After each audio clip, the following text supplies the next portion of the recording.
This recording is all about early childhood assessment purposes, and I'm Pretti-Frontczak, the owner of B2K Solutions. I've been working in early childhood for decades, and primarily I focused my work on the assessment of young children. So let's talk a little bit about the major reasons we engage in assessment and the different purposes and decisions for which we do assessment. So basically, assessment is this way of gathering information, and we gather information to make a series of decisions. And so it's much more a process than it is a moment in time. And many would argue that assessment is all about sitting beside and getting to know a child. In early childhood, we have at least 6 major purposes or 6 major decisions.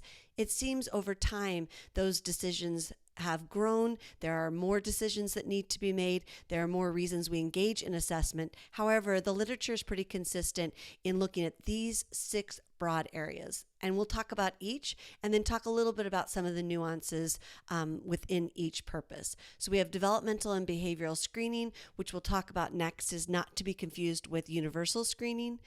Eligibility for IDEA, which stands for the Individuals with Disabilities Education Act. At the time of this recording, it was last reauthorized in 2004. We also engage in assessment for the purpose of planning instruction and revising instruction. Instruction is used broadly. It could be a learning opportunity, an interaction with a toddler, or a preschool activity. So we're really using this word instruction quite broadly. A 5th purpose we engage in assessment in early childhood is program evaluation. And of course, because we live in an age of accountability, that has become a 6th purpose. So let's first talk about developmental and behavioral screening. This is probably one of the biggest places people are confused, and I encourage you to read the joint paper by the Division for Early Childhood, the National Association for the Education of Young Children, and the National Head Start Association. Their joint paper on response to intervention frameworks in early childhood really talks about the difference between what we've always known in early childhood as part of our child find in terms of developmental and behavioral screening versus in this multi-tiered system of support models or in response to intervention models, how K-12 has conceptualized universal screening. So basically, the nuts and the bolts are that developmental and behavioral screening is still a part of recommended practice in working with young children. We always want to identify and intervene as early as possible. The idea is that a developmental or behavioral screener tells us, should I be worried? Is there a red flag? These are things that we do quickly. They should be done easily, and they should be done in a way that leads to not over-identifying, but also not under-identifying children in our communities.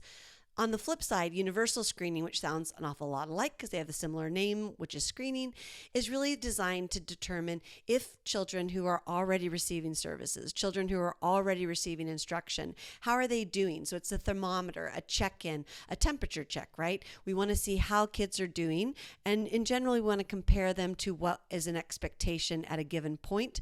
A certain grade, a certain age, a certain time of the year. So universal screening is really done to help us determine how children are progressing and if they need more or different instruction. That's a really different decision that we would make versus does this child need additional testing and might they qualify for special education services. So it's really important that groups sit down and take a look at the difference between developmental and behavioral screening and universal screening, and then apply the recommended practices for each of those purposes. As alluded to, another major purpose is evaluation, or sometimes we call it eligibility.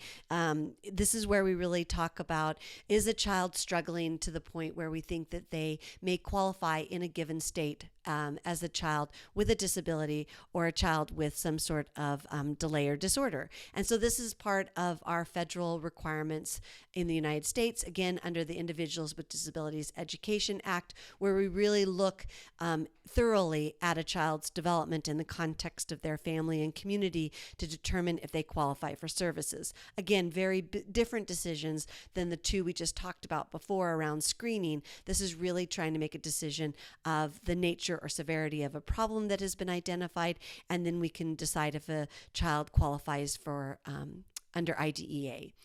Another purpose for assessment in early childhood probably a key purpose and one that is mushed into other purposes or disregarded is how we plan instruction. So what do we do to figure out what to teach, where to teach, and how to teach? What is guiding us, whether I'm a home visitor, an itinerant teacher, a speech and language pathologist, a preschool teacher? It doesn't matter.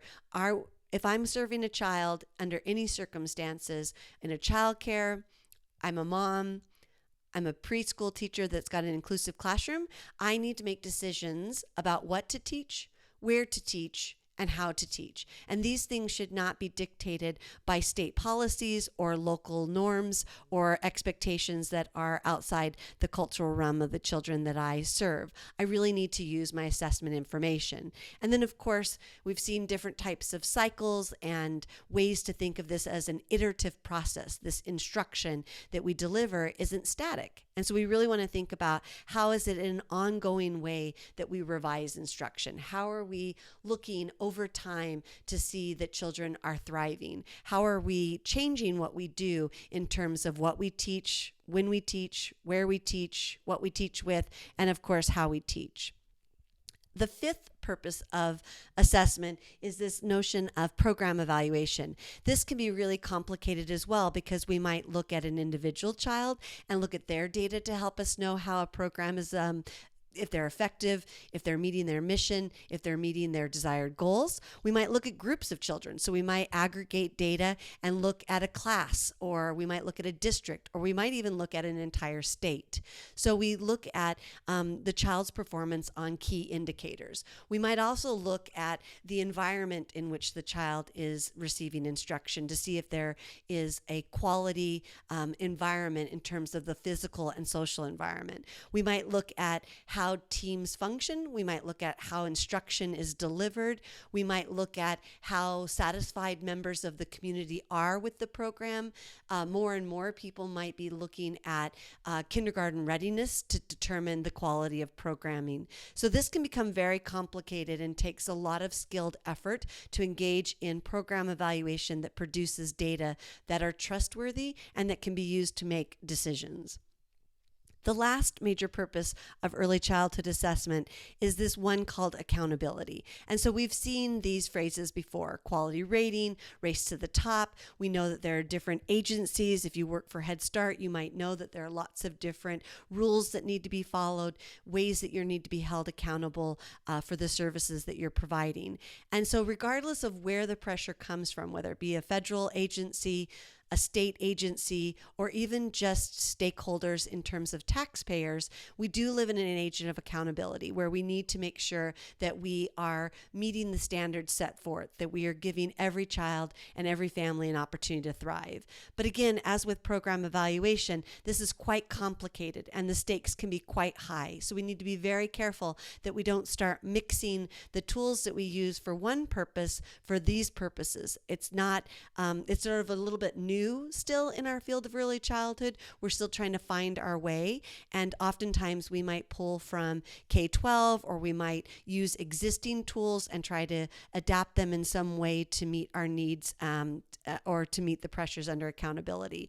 So again, the answers that we seek in terms of accountability are much broader than things that a teacher or a home visitor or a parent might need on the day-to-day basis to plan and revise instruction. And certainly it would be different data than we would use in a developmental and behavioral screener that's solely there to tell us if we need to do additional testing. It's not there to tell us if a child is meeting broad outcomes set forth by a federal agency. So again, it's important that we think about what is our purpose for engaging in assessment? Why am I sitting beside this person, this child, this team, this program, this community? What is it that I need to know, and how is it that I'm going to go about getting those data in a way that I can make trustworthy decisions?